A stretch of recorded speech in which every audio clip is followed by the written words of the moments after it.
Isang malamig na umaga, tahimik na nag-aayos si Rosa sa loob ng kanyang simpleng bahay. Matagal na niyang inihahanda ang sarili tuwing dumarating ang araw na ito. Ang araw kung kailan namatay ang kanyang asawang si Lito. Habang suot ang kanyang kupas na duster, iniabot niya ang isang lumang kahon mula sa taas ng aparador. Bago niya ito binuksan, huminga siya ng malalim at pumikit. Parang hinuhugot ng lakas mula sa alang-alang iniingatan ng kanyang puso. Binuksan niya ang kahon at doon, sa loob ay naroon ng mga bagay na nagpapaalala sa kanya kay Lito. Isang piraso ng puting panyo na may borda ng pangalan nilang mag-asawa. Isang lumang litrato noong sila'y bagong kasal pa lamang. At isang liham na isinulat ni Lito bago siya pumanaw. Pinagmasdan niya ang bawat detalye. Pinapawi ang alikabok na nagpatong sa bawat alaala. Habang tinitingnan ni Rosa ang larawan nila ni Lito, hindi maiwasang bumalik ang kanyang mga alaala. Kung paano siya laging pinapatawa ni Lito sa tuwing siya'y malungkot. Kung paano nila sabay na hinarap ang bawat pagsubok sa buhay. At kung paano siya nito inalagaan hanggang sa kanyang huling hininga. Muling bumigat ang kanyang damdamin. Ramdam ang kawalan ng isang kasama sa buhay na matagal niya ng kinasanayan. Kinuha ni Rosa ang suklay sa mesa at dahan-dahan niyang sinuklay ang kanyang puting buhok. Kahit matagal nang nawala si Lito, hindi niya kayang pabayaan ang sarili. Sinisiguro niyang maganda pa rin siya sa kanyang mga alaala, lalo na sa tuwing dumadalaw siya sa kanyang puntod. Sinubukan niyang ngumiti sa harap ng salamin, ngunit alam niyang hindi nito kayang tabunan ang lungkot na nararamdaman. Lito. Mahina niyang bulong habang patuloy na inaayos ang kanyang buhok. Kung naririto ka lang sana, hindi ganito kahirap ang bawat araw. Sa kusina, pinili niya magluto ng paborito nilang almusal, tsampurado na may tuyo. Ito ang kanilang kinagawian tuwing linggo ng umaga. Isang tradisyong patuloy niyang pinagpapatuloy kahit wala na ang kanyang mahal. Ang bango ng niluluto ay nagpapaalala sa kanya ng mga umagang kasama niya si Lito sa hapagkainan, nagtatawanan at nagpapalitan ng kwento. Ngunit ngayon, tanging ang mga alaala na lamang ang kasama niya sa lamesa. Habang kumakain, napapatingin siya sa upuang dati inuupuan ni Lito. Kahit nawala na ito, tila nararamdaman pa rin ni Rosa ang presensya ng kanyang asawa. Sa kabila ng lahat, ramdam niya ang pag-ibig na iniwan ni Lito sa kanya. Isang pag-ibig na patuloy nagbibigay sa kanya ng lakas upang ipagpatuloy ang buhay. Matapos mag-almusal, iniligpit ni Rosa ang kanyang pinagkainan at nagsimulang maghanda para sa pagbisita sa puntod. Kinuha niya ang isang maliit na palayok na puno ng mga bagong pitas na bulaklak mula sa kanyang hardin. Ito ang palagi iniaalay niya kay Lito tuwing bumibisita siya sa sementeryo. Ngunit bago siya umalis, naupo muna si Rosa sa kanilang lumang sopa. Hawak-hawak ang isang balabal na itinabi ni Lito para sa kanya noong buhay pa ito. Pinikit niya ang kanyang mga mata at tinama ang tela. Hinahayaang maglakbay ang kanyang isipan sa mga panahong magkasama pa sila. Tumulong ang isang luha mula sa kanyang mga mata na mabilis niyang pinunasan. Babalik ako Lito. Bulong niya, sabay tumayo upang ipagpatuloy ang kanyang paghahanda. Hindi kita kailanman makakalimutan. At sa pagbangon ni Rosa mula sa kanyang pag-upo, bitbit niya ang isang bigat na hindi nawawala. Ngunit handa na siyang harapin ang araw na ito. Sa bawat hakbang patungo sa kanyang kwarto upang magbihis, ramdam ni Rosa ang bawat tibok ng kanyang puso na puno ng pagmamahal at pangungulila. Matapos maghanda ni Rosa, kinuha niya ang kanyang lumang balabal at dumiretso sa pinto, handang magpunta sa sementeryo. Sa labas, nakita niya ang kanilang lumang sasakyan na alagang-alaga noon ng kanyang yumaong asawa. Bagaman may kalumaan na, ang kotseng ito ay parang isang buhay na alaala ng kanilang mga masayang paglalakbay. Palagi itong sinisigurado ni Lito na malinis at nasa maayos na kondisyon. Kaya naman palagi itong gumagana na maayos kahit ilang dekada na lumipas. Nakapikit si Rosa sandali. Pinapakinggan ang mga huni ng ibon habang hawak ang susi na sasakyan. Ngunit bago pa siya makapasok, Biglang tumunog ang kanyang telepono.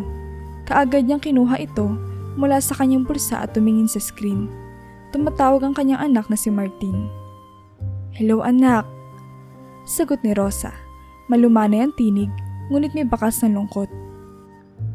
"Ma, kamusta ka na? Alam kong araw ngayon ang anibersaryo ni Papa, kaya napatawag ako." Wika ni Martin, may halong pag-aalala sa kanyang boses. Nakangiti si Rosa sa kabilang linya, kahit hindi ito nakikita ng kanyang anak. "Okay lang naman ako, Martin. Nag-aayos lang ako. Papunta na sana sa puntod ni Papa mo." Sagot ni Rosa, sinubukan niyang itago ang lungkot, ngunit ramdam pa rin ni Martin sa kanyang tinig ang bigat ng araw na iyon. "Ma, gusto ko sana na ako na lang pumunta. Alam ko mahirap para sa'yo tong araw na to," sabi ni Martin. "Ayoko rin sanang mag-isa ka." Hinawakan ni Rosa ang pintuan ng kotse at huminga ng malalim bago sumagot. "Anak, salamat. Pero ito na ang naging bahagi ng buhay ko mula nang mawala si Papa mo. Alam ko namang lagi mo akong iniisip at hindi mo ako pinapabayaan. Pero gusto ko rin makasama si Lito kahit sa ganitong paraan. Saka alam ko naman na palaging kasama natin siya." Natahimik si Martin saglit sa kabilang linya. Pilit na iniisip kung paano maibsan ang nararamdamang lungkot ng kanyang ina. "Ma, kung kailangan mo ko, nandito lang ako. Tumawag ka lang, okay? Mahal kita, Ma. Alam kong masaya si Papa dahil inaalagaan mo pa rin lahat ng naiwang alaala niya." Nakatitig si Rosa sa lumang kotse habang pinapakinggan ang kanyang anak. Tumulo ang isang luha sa kanyang pisngi pero mabilis niyang pinunasan ito. "Mahal din kita, anak. Salamat sa pagmamalasakit mo." Bago matapos ang kanilang usapan, nagpaalam na si Martin. "Ingat ka, Ma. Tumawag ka lang kung kailangan mo ng kasama." Pagkatapos ng tawag, saglit na napatigil si Rosa. Napaisip siya kung gaano kabait at maalalahanin ang kanyang anak. Kahit malayo ito sa kanya, lagi ito nagpaparamdam ng pagmamahal. Hinawakan niya ang telepono na mahigpit. Parang tinadamayan siya ni Lito sa mga yakap ng kanilang anak. Matapos ang tawag, muling binuksan ni Rosa ang pinto ng sasakyan. Handa nang dumalaw kay Lito. Ngunit sa puso niya, alam niya hindi siya kailanman mag-isa. Dahil kasama niya palagi ang alaala ng kanyang asawa at ang pagmamahal ng kanilang anak na si Martin. Matapos ang ilang minuto ng pagmamaneho, narating na ni Rosa ang sementeryo. Tahimik na tumigil ang kanyang lumang sasakyan sa pamilyar na daan at saglit siyang nanatili sa loob. Pinag-iisipan kung paano haharapin ang damdaming muling bumabalik tuwing binabalikan niya ang lugar na ito. Muling bumigat ang kanyang dibdib habang tinititigan ang landas patungo sa puntod ni Lito. Parang biglang bumalik ang lahat ng sakit na nararamdaman niya noong unang araw ng pagkawala ng kanyang mahal na asawa. Kinuha niya ang maliit na palayok na puno ng mga bulaklak at dahan-dahang bumaba ng kotse. Sa bawat hakbang papunta sa puntod, naaalala niya ang masasayang alaala nila ni Lito. Mga alaala ng kanilang kabataan, mga tawanan, at mga simpleng kasiyahan nila sa buhay. Ngunit kasabay ng mga alaala, sumiksik din ang sakit ng pagkawala, ang kirot ng pangungulila. "Napakasakit pa rin, Lito." Mahina niyang bulong habang pinupunasan ng kanyang mga mata na unti-unting nababasa. Hindi niya inakala na kahit gaano na katagal ang lumipas, ganito pa rin kasakit ang pagkawala ng kanyang kabiyak. Pakiramdam niya ay kahapon lang nangyari ang lahat. Habang patuloy siya naglalakad, ang bawat hakbang ay parang nagpapaalala ng bigat na nararamdaman niya. Naalala niya ang mga pangarap nilang mag-asawa, ang magkaroon ng maraming anak, isang malaking pamilya na puno ng tawanan at pagmamahalan. Ngunit isang anak lamang ang pinagkaloob sa kanila, si Martin. Bagamat isang malaking biyaya si Martin sa kanilang buhay, ramdam pa rin ni Rosa ang pangungulila sa mga anak na hindi nila nakasama. "Biniyayaan tayo ng isang mabuting anak, Lito. Pero lagi kong iniisip, paano kaya kung nagkaroon pa tayo ng iba? Ano kaya ang itsura ng mga anak natin? Paano kaya kung..." Ngunit hindi na niya natapos ang kanyang mga tanong. Alam niyang hindi na mababago ang nakaraan. Nang makarating siya sa puntod, dahan-dahan niyang inilagay ang mga bulaklak sa ibabaw nito. Umupo siya sa tabi ng puntod, hinahaplos ang malamig na bato habang inaalala ang bawat sandali na kasama si Lito. Hinayaan niyang dumaloy ang mga luha sa kanyang pisngi. Hinayaan niyang umagos ng lahat ng bigat na kanina pa niya pinipigil. Miss na kita, Lito. Bulong niya, tila nakikipag-usap sa hangin. Sana nandito ka pa. Sana kasama pa rin kita. Sa tahimik na sementeryo, tanging ang pag-iyak ni Rosa ang mahinang hangin na maririnig. Ngunit sa kanyang puso, naroon ang tibok ng pagmamahal na hindi magmamaliw. Isang pagmamahal na patuloy niyang pinanghahawakan kahit wala na si Lito sa kanyang tabi. Habang nakaupo si Rosa sa tabi ng puntod ni Lito, pinipilit niyang kontrolin ang kanyang mga damdamin. Ngunit sa kabila ng lahat ng pagsisikap, may isang madilim na pag-iisip na minsan ay sumasagi sa kanyang isipan. Alam niyang mali, ngunit hindi niya maiwasan ang pagnanais na sumunod na kay Lito. Ang buhay na wala ang kanyang pinakamamahal na asawa ay parang isang walang katapusang paglalakbay sa isang mapanglaw na disyerto, kung saan ang bawat hakbang ay puno ng pangungulila at kawalan. Kung nandito ka lang, Lito, siguro hindi ganito kahirap ang lahat. Bulong niya, tila umaasa na maririnig siya ng hangin at dadalhin ng kanyang mga salita sa kalangitan. Ang bawat araw na lumilipas ay parang isang mabigat na pasanin na kailangan niyang buhatin mag-isa. At sa mga sandaling tulad nito, kapag napakalapit niya kay Lito, mas nararamdaman niya ang kawalan at ang lungkot na bumabalot sa kanyang puso. Napapagod na ako, Lito. Mahina niyang wika, ramdam ang bigat ng bawat salita. Minsan naiisip ko, paano kaya kung sumunod na lang ako sa'yo? Baka doon, sa kabilang buhay, makasama na ulit kita. Hindi na ako mag-iisa. Alam ni Rosa na mali ang kanyang iniisip. Hindi ito ang gusto ni Lito para sa kanya. Ngunit sa kabila ng kanyang kaalaman, ang damdamin ay nananatiling mahirap kontrolin.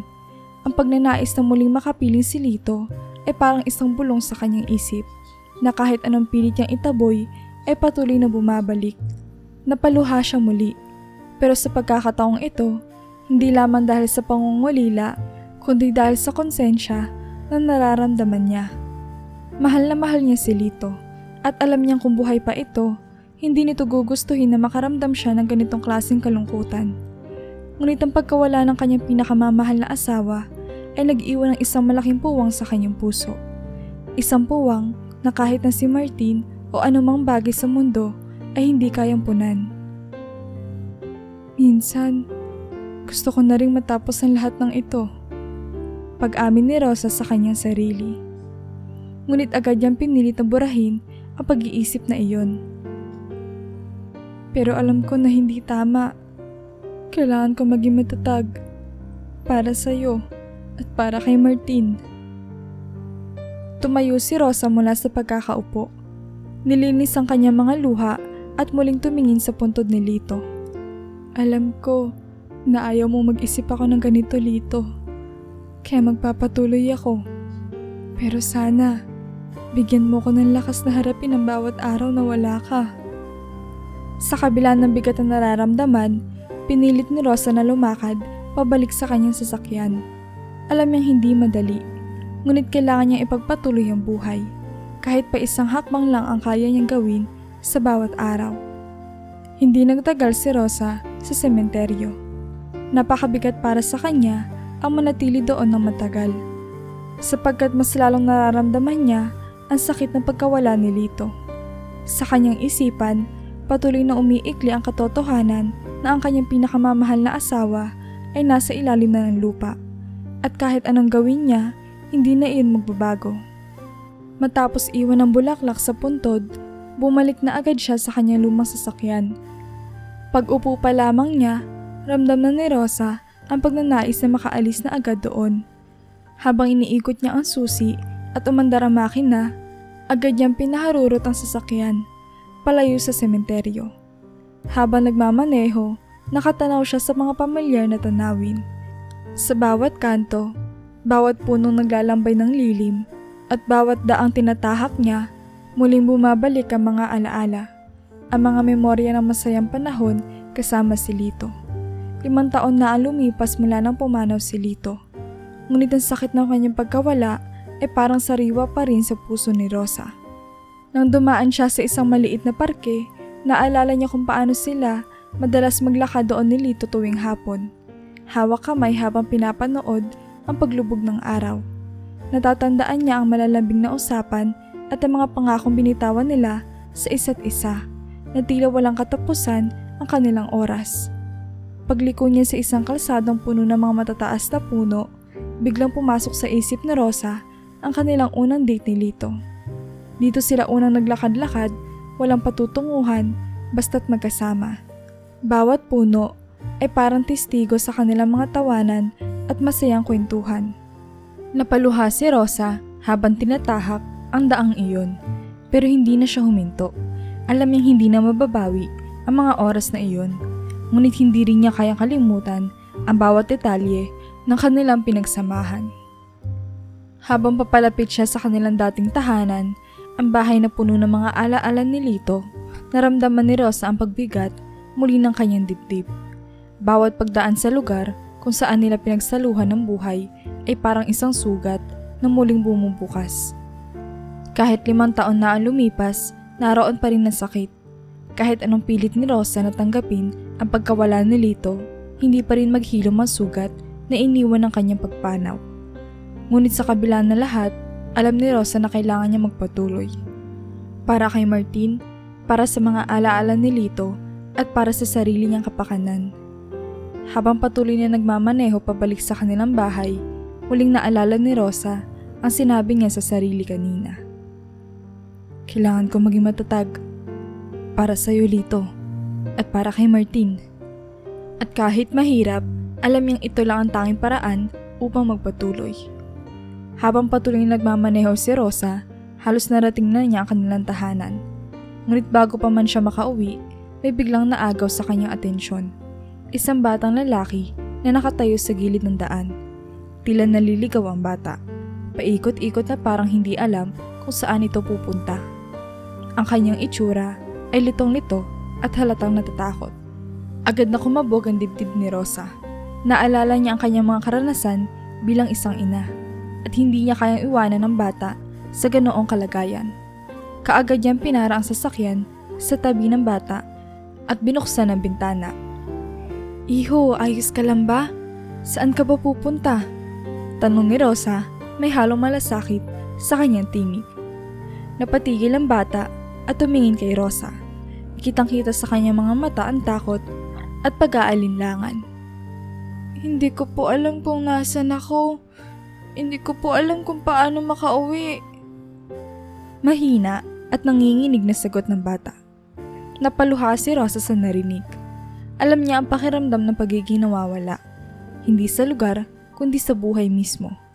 Ayaw niya maranasan ng bata ang ganitong kalituhan at takot. Kaya't sumenya siya sa bata na sumakay sa kotse. Halika, iho. Sumakay ka na at tutulungan kita. Malumanay niyang wika. Bagamat halata ang pag-aalinlangan sa mga mata ng bata, sumunod ito kay Rosa. Dahan-dahan itong sumakay sa kotse at naupo sa tabi ng driver's seat. Tahimik lamang ang bata, halos hindi gumagalaw at parang nag-iingat sa kanyang bawat kilos. Habang nagmamaneho muli si Rosa, sinubukan niyang tanungin ang bata. Ano ang pangalan mo? Saan ka ba dapat pupunta? Ngunit natiling tahimik ang bata at nakita ni Rosa ang bakas ng takot sa kanyang mga mata. Hindi niya alam kung ano ang nangyari sa bata. Ngunit ramdam niya may mabigat itong dinadala. Inisip niya baka may nangyaring hindi maganda sa kanya, kaya't pinili niyang huwag nang igiit ang mga tanong. Okay lang, iho. Sabi ni Rosa, pilit na pinapakalma ang bata. Nandito lang ako. Tutulungan kita. Habang tinatahak nila ang daan pabalik, ramdam ni Rosa at tahimik na takot ng bata. Ngunit sa kabila ng sarili niyang kalungkutan, naramdaman niya ang isang bagong layunin. Ang tulungan ng batang ito na nasa harap niya. At kahit papaano, sa pagtulong sa batang ito, tila nararamdaman niyang muli ang espiritu ni Lito, na palaging handang tumulong at magmalasakit sa iba. Habang tahimik na nagmamaneho si Rosa, napansin niya ang isang peklat sa noo ng batang lalaki. Tila ito'y luma na at halatang pinagdaanan na ng panahon. Ngunit halata pa rin ang marka ng sugat. Bagamat nausisa ni Rosa ang pinagmulan ng peklat, pinili niyang huwag na lamang itong banggitin. Sa halip, nagpatuloy siya sa pagmamaneho. Sinusubukang iwasang magtanong ng anuman na maaaring ikapagabag ng bata. Maya-maya pa, naramdaman ni Rosa na biglang hinawakan ng bata ang kanyang braso.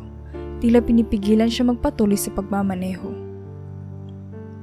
Ate, pwede po bang huwag niyo na akong ihatid? Natatakot po ako umuwi.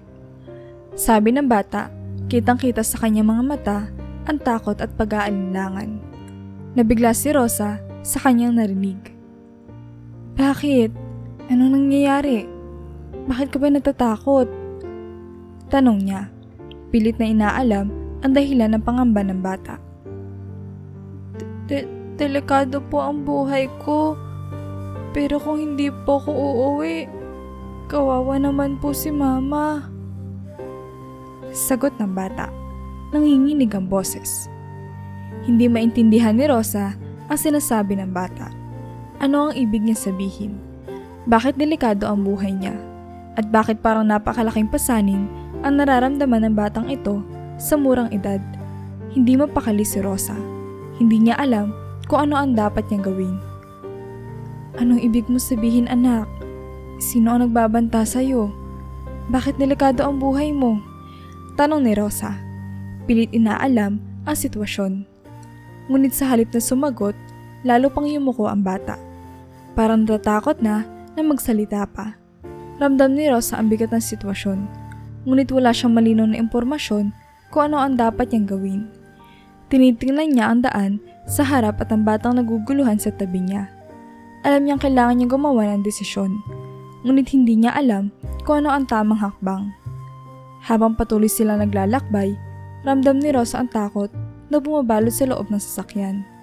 Hindi niya maiwasang mag-alala para sa batang ito. Ngunit hindi niya alam kung paano niya ito matutulungan. Sa bawat hakbang ng kanilang paglalakbay, lalang bumibigat ang kanyang kalooban. Habang pilit niyang iniisip kung ano ang susunod niyang gagawin. Alam ni Rosa na hindi niya pwedeng hayaan ang batang magpalaboy-laboy lamang sa kalsada. Lalo na't may takot itong nararamdaman. Kahit na nagmamakawa ang bata na huwag siyang ihatid, binaliwala ito ni Rosa. Kailangan niyang siguraduhin na makakauwi ito ng ligtas. Kaya dahan-dahan niyang pinaandar muli ang sasakyan patungo sa lugar na tinukoy ng bata. Habang papalapit sila sa lugar na iyon, lalo pang tumindi ang takot ng bata. Umiiyak ito at nagmamakaawa na huwag siyang pababain. Wag po! Wag niyo po akong iwan dito, please! Halos magsumamo ang bata, hawak-hawak ang kamay ni Rosa na parang ito na lamang ang kanyang inaasahan. Naawa si Rosa sa bata. Ramdam niya ang bigat ng sitwasyon at hindi niya kayang iwan ng bata sa ganitong kalagayan. Sige, iho. Tatawag na lang ako ng pulis para matulungan ka. Wika niya. Sabay kuha ng kanyang telepono upang humingi ng tulong. Alam niyang ito na lamang tanging paraan upang masiguro ang kaligtasan ng bata. Ngunit bago pa man niya maidayal ang numero ng pulis, biglang lumitaw ang isang lalaki mula sa dilim. Galit na lumapit sa kanilang sasakyan.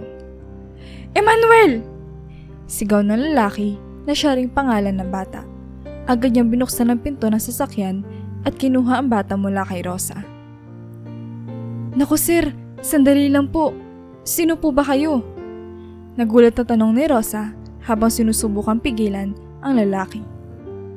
Ako ang tatay ng batang yan at walang ibang may karapatang kunin siya kundi ako. Matalim ang boses ng lalaki habang pilit kinakaladkad palabas ng sasakyan si Emmanuel. Walang nagawa si Rosa kundi ang bumitaw sa kamay ng bata. Alam niya hindi siya maaaring makialam sa ganitong sitwasyon. lalo na't sinabi ng lalaki na siya ang ama. Ngunit hindi pa rin maalis ang kaba at pag-aalala sa puso niya. Umiiyak si Emmanuel habang sapilit ang hinihila ng lalaki. Ate, tulungan niyo po ako! Huling sigaw ng bata bago siya tuluyang madala palayo. Napatingin si Rosa habang papalayo ang dalawa. Hindi alam kung ano ang dapat niyang gawin. Nang mawala na ang lalaki at si Emmanuel sa kanyang paningin, pakiramdam ni Rosa ay nag-iwan sila ng isang malaking katanungan sa kanyang isip. Sino ang batang iyon? Ano ang tunay na nangyayari sa kanya? At bakit tila ba wala siyang nagawa upang tulungan ito? Habang nakaupo sa loob ng sasakyan, ramdam ni Rosa ang matinding lungkot at pagkabigo. Alam niyang ginawa niya ang kanyang makakaya. Ngunit hindi pa rin nawala ang pag-aalala sa kalagayan ni Emmanuel. Sa huli, umuwi si Rosa na may mabigat na kalooban. Dala ang alaala ng batang si Emmanuel na hindi na niya muling nakita. Kinabukasan, nagising si Rosa na may bahagyang bigat pa rin sa kanyang dibdib mula sa mga pangyayari noong nakaraang araw. Pagkababa niya mula sa kanyang kwarto, inaasahan niyang masusumpungan ng tahimik at walang pagbabago niyang umaga. Ngunit sa kanyang pagdating sa sala, laking gulat niya na makita ang kanyang anak na si Martin. Nakaupo sa sofa at tila ba kanina pa siya hinihintay. Martin! Masayang bulalas ni Rosa. Hindi maipaliwanag ang saya sa kanyang boses. Ano ginagawa mo dito, anak? Ngumiti si Martin at agad tumayo upang salubungin ang kanyang ina. Ma, gusto kitang kamustahin. Naisip ko, bakit hindi na lang ako dumalaw sa'yo? Alam ko mahirap para sa'yo ang mga ganitong araw. Paliwanag niya habang niyakap si Rosa. Napawi ang anumang bakas ng lungkot sa puso ni Rosa dahil sa pasensya ng kanyang anak. Salamat anak, hindi ko inaasahan na dadalaw ka. Wika niya habang pilit tinatago ang pag-aalala na kanina pa niyang nararamdaman mula nang magising. Siyempre naman ma, hindi ko hahayaan na mag-isa ka sa mga ganitong panahon. Sagot ni Martin, may pagmamalasakit sa kanyang tinig. Nagpunta silang dalawa sa kusina at habang nagtitimpla ng kape si Rosa, pinapakinggan niya ang kwento ni Martin tungkol sa kanyang trabaho at mga bagong karanasan. Napuno ng masayang usapan ang buong bahay at kahit sa sandaling iyon, nakalimutan ni Rosa ang bigat ng kanyang dinadala.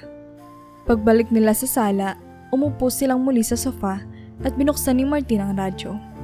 Pinuno ng malambing na musika ang silid habang patuloy silang nagkukwentuhan. Bawat tawanan at kwento ay tila ba muling nagbibigay ng liwanag sa puso ni Rosa na sa mga sandaling iyon ay muling nakadama ng kapayapaan. Habang nakikinig sa radyo at iniinom ang kanilang kape, naramdaman ni Rosa na kahit pagaano kabigat ang kanyang mga pinagdaanan, nariyan pa rin ang kanyang anak na handang sumuporta at magbigay ng saya sa kanyang buhay. Sa piling ni Martin, muli niyang naramdaman ang pag-ibig at init ng pamilya. Isang bagay na nagbibigay sa kanya ng lakas upang ipagpatuloy ang buhay. Habang nag-uusap sina Rosa at Martin, isang pamilyar na kanta ang tumugtog sa radyo, na lalo pa nagpabuti sa pakiramdam ni Rosa. Ang bawat nota ay tila ba nagdadala ng mga alaala ng masayang panahon at pansamantala niyang nalimutan ang mga pangyayari ng nakaraang araw. Ngunit sa kalagitnaan ng kanilang pag-inom ng kape at pakikinig, biglang bumago ang tono ng programa sa radyo. Isang seryosong balita ang pumutol sa musika. Isang nagbabagang balita. Batang lalaki natagpuang wala ng buhay sa gilid ng isang madilim na eskinita. Anunsyo ng tagapagbalita. Ang lugar kung saan siya natagpuan ay kilala sa mga insidente ng karahasan. Ayon sa mga ulat, ang bata ay may edad na 8 hanggang 10 taong gulang. Patuloy na iniimbestigahan ang insidente ngunit sa ngayon ay wala pang makapagbigay ng detalye sa pagkakakilanlan ng bata. Agad na nanlamig si Rosa. Halos maduwal siya sa iniinom niyang kape nang marinig ang balita. Hindi niya maiwasang ikonekta ang narinig sa batang si Emmanuel na iniwan niya sa lugar na iyon kahapon lamang. Pakiramdam niya ay biglang bumalik ang lahat ng takot at pangamba na sinubukan niyang kalimutan. nataranta si Rosa. Nanginginig ang kanyang mga kamay habang pilit niya iniisip kung ano ang dapat niyang gawin. Diyos ko! Bulong niya, halos hindi marinig ni Martin. Napansin ni Martin ang biglaang pagbabago sa kanyang ina. Ma, ano nangyari? Bakit ka biglang namutla? Tanong niya, puno ng pag-aalala. Ngunit hindi makasagot si Rosa. Tumitig lamang siya sa kawalan. Iniisip ang huling imahe ni Emmanuel at ang galit na lalaking kumuha sa kanya. Parang sinasakal ang kanyang dibdib at hindi niya alam kung paano siya makakatakas sa bigat ng kanyang nararamdaman. Ma, ulit ni Martin, mas lalong nag-aalala. Ma, ano nangyari? Ano itong naririnig ko? Ngunit nanatiling tahimik si Rosa. Hindi malaman kung paano ipapaliwanag kay Martin ang nararamdaman niya. Pakiramdam niya ay tila siya ay nasa isang bangungot na hindi niya matakasan. Ang mga piraso ng pangyayari ay nagtatagpo sa kanyang isip at unti-unti nagsimulang magbuo ng larawan ng isang katotohanang masyadong masakit para tanggapin. Hindi alam ni Rosa ang gagawin. Ang tanging nararamdaman niya ay ang matinding pangamba at pagkabalisa, habang si Martin ay nananatiling nalilito at nag-aalala sa hindi maipaliwanag na pagbabago sa kanyang ina. Dahil sa matinding kaba at pagkabahala, hindi na nagpatumpik-tumpik pa si Rosa. Agad niyang hiniling kay Martin na samahan siya sa morgue, kung saan dinala ang katawan ng batang nabalitaan nila sa radyo. Bagamat nalilito si Martin sa dahilan ng biglaang desisyon ng kanyang ina, hindi niya ito tinanggihan. Alam niyang may mabigat na bagay na bumabagabag sa kanyang ina, kaya't sinamahan niya ito ng walang pag-aalinlangan. Pagdating nila sa morgue, bumungad agad ang mga pulis na nakabantay sa labas. Halata sa mukha ni Rosa ang pagkabalisa habang papalapit sila ni Martin. Ramdam ni Martin ang tensyon sa katawan ng kanyang ina, ngunit hindi pa rin niya nauunawaan ang lahat na nangyayari. Na makapasok na sila sa loob, isang pamilyar na tanawin ang bumungad kay Rosa. Nakita niya ang bangkay ng batang lalaki na nakahiga sa malamig na mesa. Hindi na kailangan pa magsalita ng mga pulis upang makumpirma ni Rosa ang kanyang kinatatakutan. Ang peklat sa noon ng bata ang nagbigay ng walang dudang ebidensya na si Emmanuel ang batang iyon. Nanlumo si Rosa, tila nawala ang lahat ng lakas sa kanyang katawan. Hindi siya makapagsalita, hindi malaman kung anong dapat niyang gawin. Nanatili siya nakatayo sa tabi ng mesa. Ang kanyang mga mata ay namumugto at punong-puno ng kalungkutan. Agad na lumapit ang isa sa mga pulis. May dala itong notepad at ballpen. Ma'am, kayo po ba ang nakakita sa batang ito kahapon? Kailangan po namin ng inyong testimonya. Wika ng pulis. Mahinahon, ngunit seryoso ang tono. Hindi agad nakasagot si Rosa. Pilit niyang iniipon ng kanyang lakas upang makapagsalita, ngunit tila ba natutuyo ang kanyang lalamunan. Alam niyang kailangan niya magbigay ng impormasyon upang makatulong sa investigasyon. Ngunit ang bigat ng kanyang damdamin ay parang balakid na humahadlang sa kanyang mga salita. Napatingin siya kay Martin na sa mga oras na iyon ay parang nawawalan din ng anumang sasabihin. Hindi siya makapaniwala sa nasaksihan ng kanyang ina. Nakikita niya ang labis na kalungkutan at pagkagulat sa mga mata nito. At alam niyang isang malaking bagay ang bumabagabag kay Rosa. Sa huli, nagsimula na magsalita si Rosa, bagamat hirap at puno ng emosyon. Oo, ako po ang nakakita sa kanya kahapon. Iniwan ko siya sa lugar na iyon, pero hindi ko alam na ganito ang mangyayari. Halos hindi mapigilan ni Rosa ang kanyang pag-iyak habang sinasabi ang mga ito. Ang kanyang puso ay parang dinudurog sa bawat salitang kanyang binibigkas. Habang tinatanggap ng pulis ang kanyang testimonya, ramdam ni Rosa ang mabigat na responsibilidad na ngayon ay nasa kanyang mga balikat. Alam niyang kailangan niyang gawin ang lahat upang makapagbigay linaw sa nangyari kay Emmanuel. Ngunit sa loob-loob niya, ang sakit at panghihinayang ang higit na nangingibabaw. Habang nagbibigay ng testimonya si Rosa, unti-unting bumabalik sa kanyang isipan ang mga sinabi ni Emmanuel noong nasa sasakyan sila. Ang takot sa mga mata ng bata Ang pakiusap nito na huwag siyang iwanan at ang babala na hindi lamang ang buhay niya ang nasa panganib kundi pati na rin ang kanyang ina. Nang maalala ito, biglang nataranta si Rosa. Alam niya hindi pwedeng baliwalain ang sinabi ng bata. Sa pagitan ng kanyang mga luha at pag-iyak, biglang tumigil si Rosa sa kanyang testimonya at tiningnan ng pulis na kumukuha ng kanyang pahayag. May sinabi si Emmanuel. Agad niyang wika, mas lalong nararamdaman ang pangangailangan na sabihin ito. Hindi lang siya ang nasa panganib, pati ang nanay niya. Sinabi niya sa akin na ang buhay ng nanay niya ay delikado rin. Kailangan natin siyang iligtas. Agad na nagpalitan ng tingin ng mga pulis. Kitang-kita sa kanilang mga muka ang pagka-alerto sa bagong impormasyong ibinigay ni Rosa. Ang isang pulis na kanina'y tahimik lamang na nakikinig ay mabilis na sumabat. Ma'am, sigurado po ba kayo sa sinabi ng bata? Tumango si Rosa, kahit pa nanginginig ang kanyang katawan sa takot at pangamba. Oo, sinabi niya sa akin. Natatakot siya para sa buhay ng nanay niya. Kailangan natin gawin ang lahat para masiguro na ligtas siya. Agad na kumilos sa mga pulis. Mabilis na nag-usap-usap upang magplano ng kanilang susunod na hakbang. Ramdam ni Rosa ang bigat ng sitwasyon. Ngunit alam niyang ginawa niya ang tama sa pagsabi ng lahat ng nalalaman niya. Ma'am, huwag po kayong mag-alala.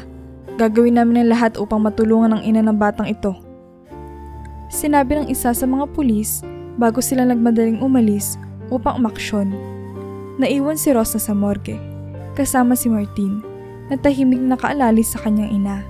Ramdam ni Rosa ang kabog ng kanyang dibdib, pero may konting pag-asa na rin siyang nararamdaman. Sana, sa pagkakataong ito, mailigtas nila ang buhay ng nanay ni Emmanuel, isang buhay na maaaring nakasalalay sa impormasyong ibinahagi niya. Hindi mapigilan ni Rosa ang pag-iyak habang bumabalik sa kanyang isipan ang lahat na nangyari kay Emmanuel. Para mga alon ng pagsisisi at panghihinayang ang humampas sa kanyang puso. At hindi niya mapawi ang damdamin na siya ang nagkulang at naging dahilan kung bakit namatay ang bata.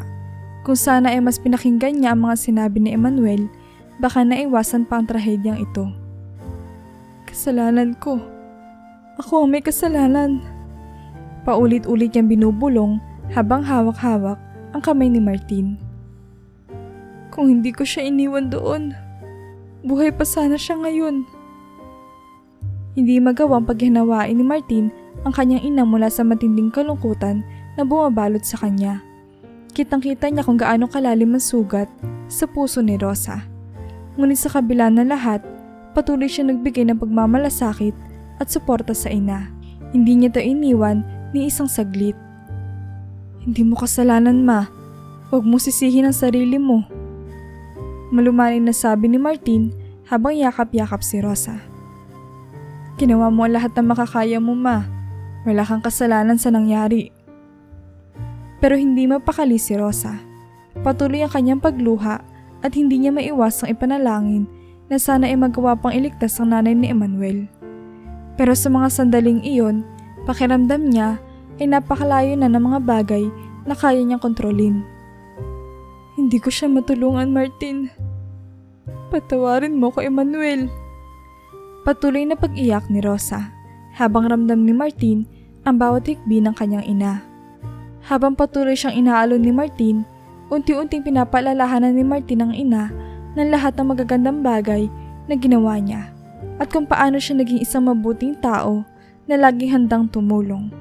Alam ni Martin na ang pagsisisi at kalungkutan ay hindi basta nawawala. Ngunit umaasa siyang sa paglipas ng panahon, mababawasan ang bigat na dinadala ng kanyang ina. Ma, nandito lang ako. Hindi kita iiwan. Magkasama tayong haharapin ang lahat ng to. Wika ni Martin, patuloy na nag-aalalay ng lakas sa kanyang ina. Sa mga yakap ni Martin, unti-unting naramdaman ni Rosa ang init ng pagmamahal ng kanyang anak. Bagamat hindi nito kayang agad na pawiin ang sakit, alam niyang hindi siya nag-iisa sa laban na ito. At sa bawat patak ng luha, alam niya may mga taong handang damayan siya. lalo na ang kanyang pinakamamahal na anak. Sa mga araw na sumunod, hindi nagdalawang isip si Rosa at Martin na sagutin ang lahat ng gastusin para sa pagpapalibing ni Emmanuel. Alam nilang wala ng ibang kamag-anak ang bata, kaya't sila na ang desisyon na bigyan ito ng maayos na libing. Pinili ni Rosa na ilibing si Emmanuel sa tabi ng puntod ng kanyang yumaong asawa, na si Lito. Sa kanyang puso, nais niyang bigyan ng kalinga ang batang nawala ng buhay nang napakabata pa. Sa araw ng libing, habang binababa ang maliit na kabaong ni Emmanuel sa lupa, tila muling bumuka ang sugat sa puso ni Rosa. Ang sakit ng pagkawala ni Lito ay parang pinatitindi ng bagong trahedyang ito. Ngunit sa kabila na lahat, alam ni Rosa na kailangan niyang manatiling matatag, hindi lamang para kay Martin, kundi para rin sa nanay ni Emmanuel, na alam niyang kailangan ng tulong. Habang ang lupa ay unti-unti nagtatakip sa kabaong ni Emmanuel, naramdaman ni Rosa ang muling pagdaloy ng mga luha sa kanyang pisngi. Hindi niya mapigilan ang pagdaramdam at panghihinayang na hindi niya nailigtas ang buhay ng bata. Parang muling nabalikan niya ang lahat ng sakit ng pagkawala ni Lito. Ngunit ngayon ay nadagdagan ng mas mabigat na pasanin. Emmanuel, patawarin mo ko. Mahina niyang bulong habang tumutulo ang kanyang mga luha. Ginawa ko ang lahat na makakaya ko, pero hindi sapat. Sana nahanap mo ang kapayapaan na hindi mo naranasan dito.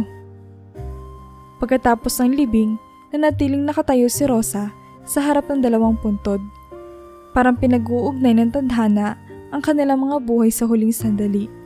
Ramdam niya matinding lungkot, ngunit naroon din ang isang malalim na pagnanais na mailigtas ang buhay ng ina ni Emmanuel, kahit ano pa ang mangyari. Lumapit si Martin sa kanyang ina at marahang hinawakan ang kanyang balikat.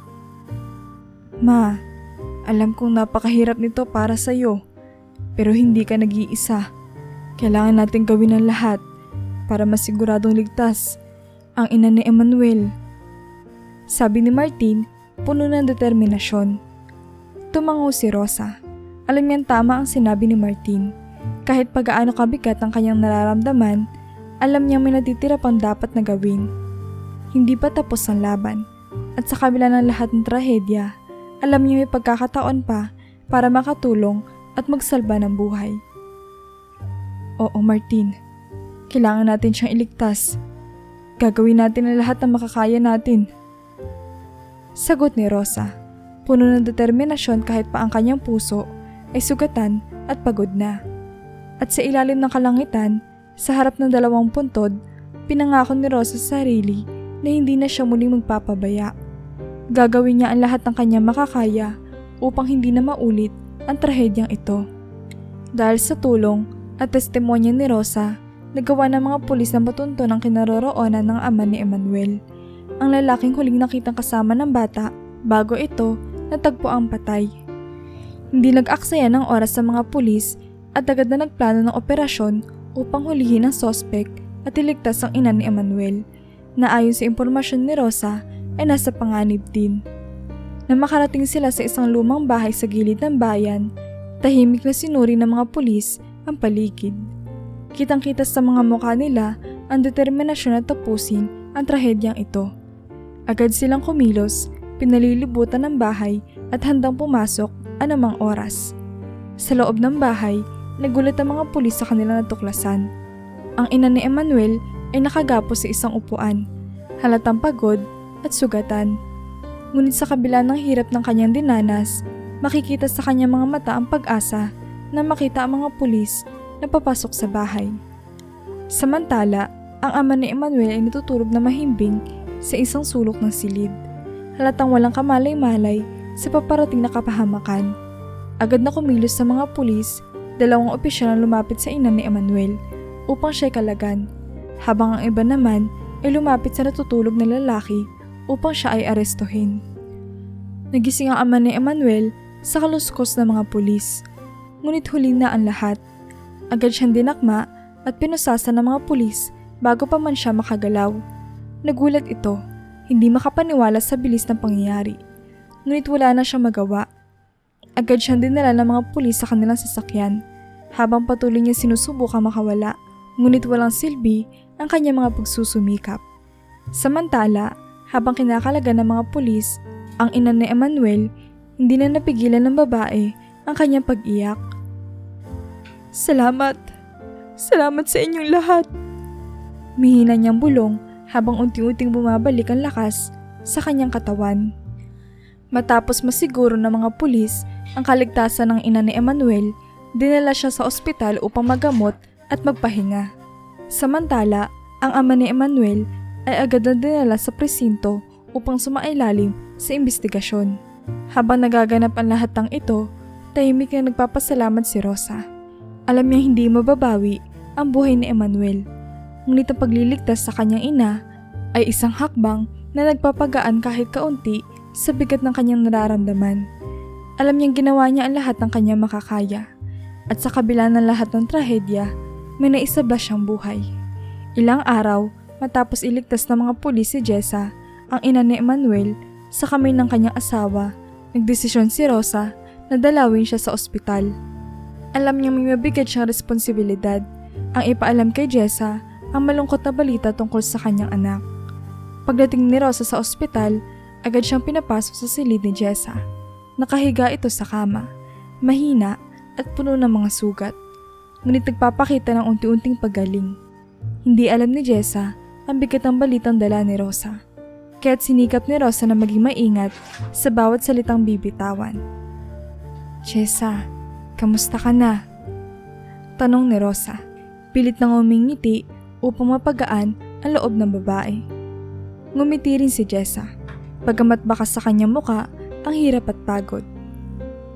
Salamat po sa pagbisita at sa pagtulong sa akin. Kung hindi dahil sa inyo, baka... Hindi na natapos ni Jessa ang kanyang sasabihin. Ngunit alam ni Rosa kung ano ang ibig niyang iparating. Umupo si Rosa sa tabi ng kama. Hinawakan ng kamay ni Jessa at dahan-daang inihanda ang sarili. Jessa, may kailangan akong sabihin sa'yo. Isang bagay na napakahirap sabihin. Biglang tumigil ang ngiti sa mga labi ni Jessa. Kitang-kita sa kanyang mga mata ang biglaang takot at pag-aalala. Ano pong ibig niyo sabihin? Tanong niya, hindi na maikubli ang kaba sa kanyang boses. Huminga ng malalim si Rosa, alam niyang walang madaling paraan upang ipahayag ang balitang ito. Jessa, si Emmanuel, natagpuan nila, pero hindi na naituloy ni Rosa ang kanyang mga salita. Ngunit sapat na ang mga nauna niyang sinabi upang maintindihan ni Jessa ang sitwasyon. Halos gumuho ang mundo ni Jessa. Pakiramdam niya ay biglang nawala ang lahat ng lakas sa kanyang katawan. Hindi totoo yan. Halos pabulong niyang sinabi habang nag-uumpisa ng bumagsak ang mga luha mula sa kanyang mga mata. Lumapit si Rosa at niyakap si Jessa na mahigpit. Patawarin mo ko, Jessa. Ginawa ko ang lahat ng makakaya ko. Pero huli na ang lahat. Habang si Jessa ay umiiyak ng todo, si Rosa ay tahimik na pinapawi ang mga luha niya. Sinasabayan ang bawat tikbi ng ina na nawala ng kanyang kaisa-isang anak. Ang silid ng ospital ay napuno ng mga luha at pagdadalamhati. Habang unti-unting tinanggap ni Jessa ang masakit na katotohanan. Pakiramdam niya ay wala na siyang natitirang dahilan upang mabuhay. Ngunit alam niya sa kabila ng lahat, kailangan niya magpatuloy kahit gaano pa kahirap. Sa mga sandaling iyon, tanging ang pagdami ni Rosa ang nagsilbing maliit na liwanag sa kanyang madilim na mundo. Matapos ang ilang oras ng walang patid na pag-iyak, unti-unti nang kumalma si Jessa. Napaupo siya ng maayos sa kanyang kama. Pero bakas pa rin sa kanyang muka ang matinding kalungkutan. Alam niyang kailangan niyang ilabas ang bigat ng kanyang kalooban, kaya't sinimulan niyang ikwento kay Rosa ang mga nangyari. Si Luis, ang ama ni Emmanuel. Nagsimula si Jessa, na halatang nahihirapan pa rin sa bawat salitang binibitawan. Matagal na siyang nalulung sa droga. Noong una, hindi ko akalaing ganito kalala ang kanyang sitwasyon. Pero habang tumatagal, mas lalo siya nagiging marahas. Huminga ng malalim si Jessa bago nagpatuloy. Lagi niya kami binubugbog.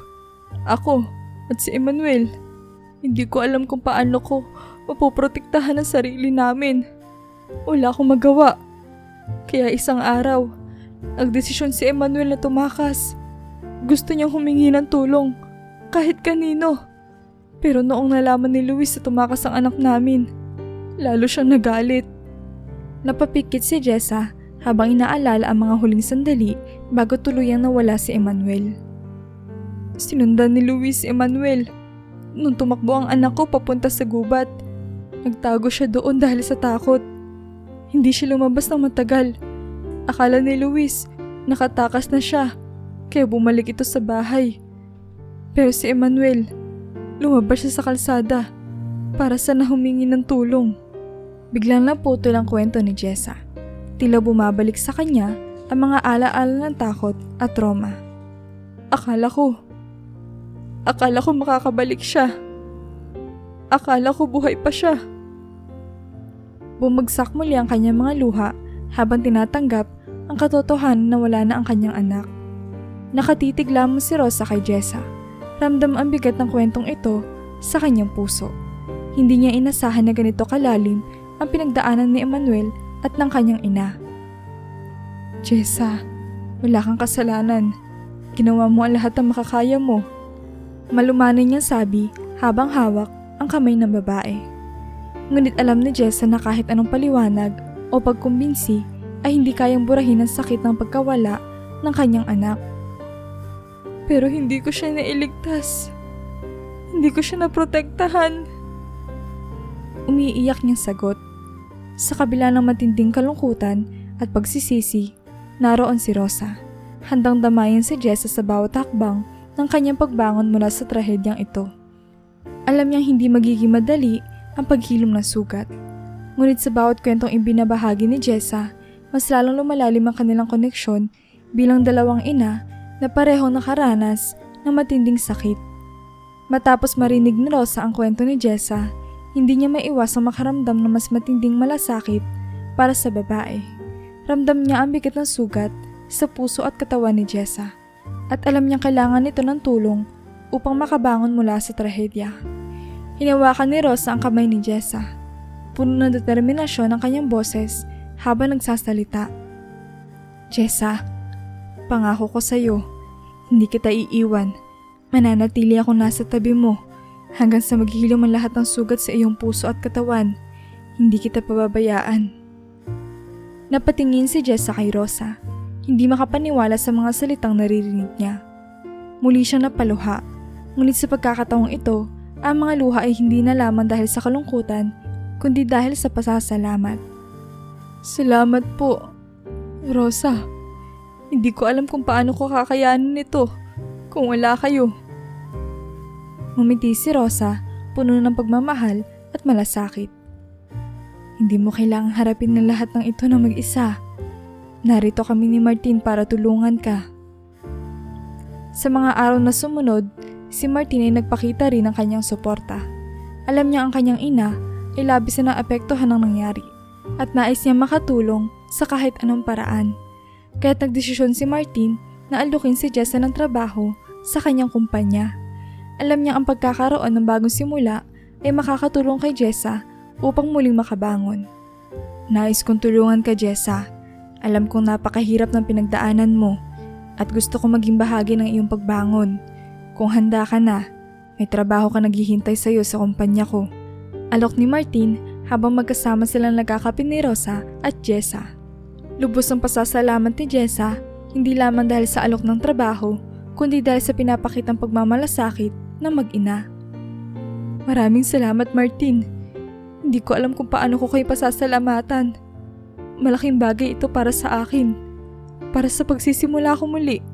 Ngumiti si Martin at tumingin kay Rosa na nagpapakita ng pag-aproba. Walang anuman, Jessa.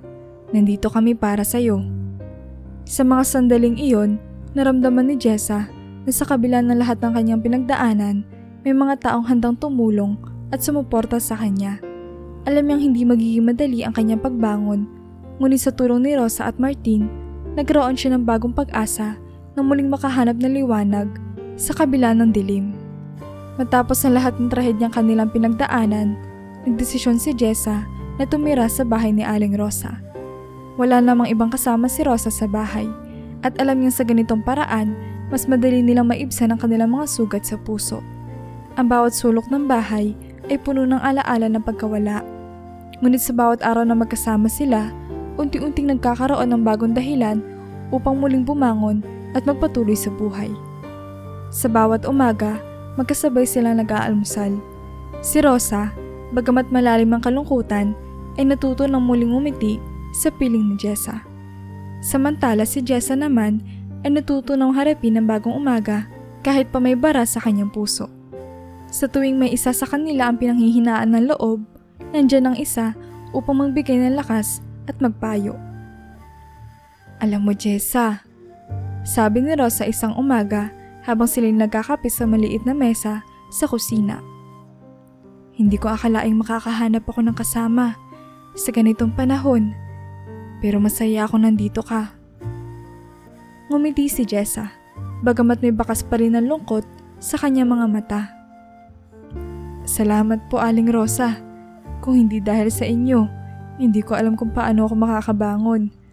Masakit pa rin, pero mas kaya ko na dahil nandito kayo. Nakahanap sila ng suporta sa isa't isa.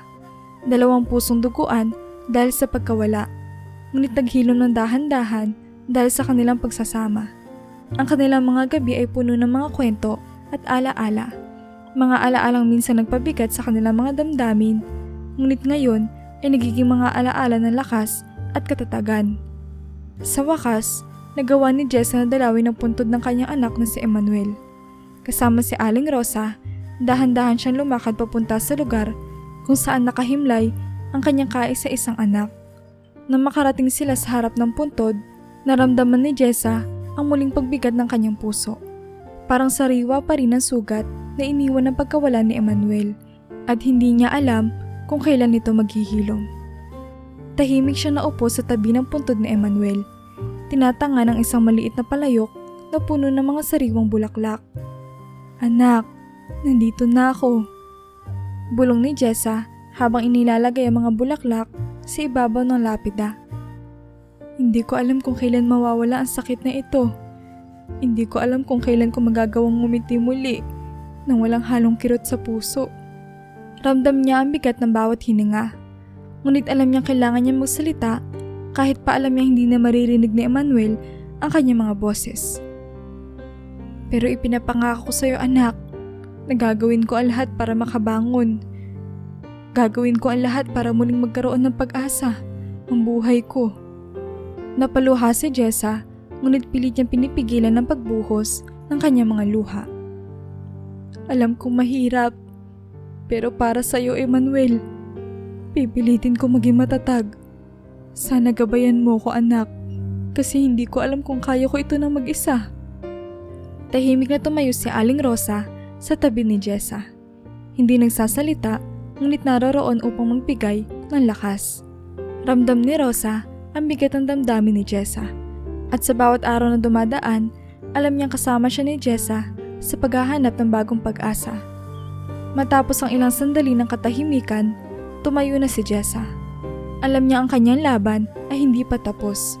Ngunit sa araw na iyon, nagawa niyang ipangako sa kanyang anak na ipagpapatuloy niya ang kanyang buhay. Sa kabila ng sakit, sa kabila ng lahat ng kanyang pinagdaanan, alam niyang kailangan niya magpatuloy.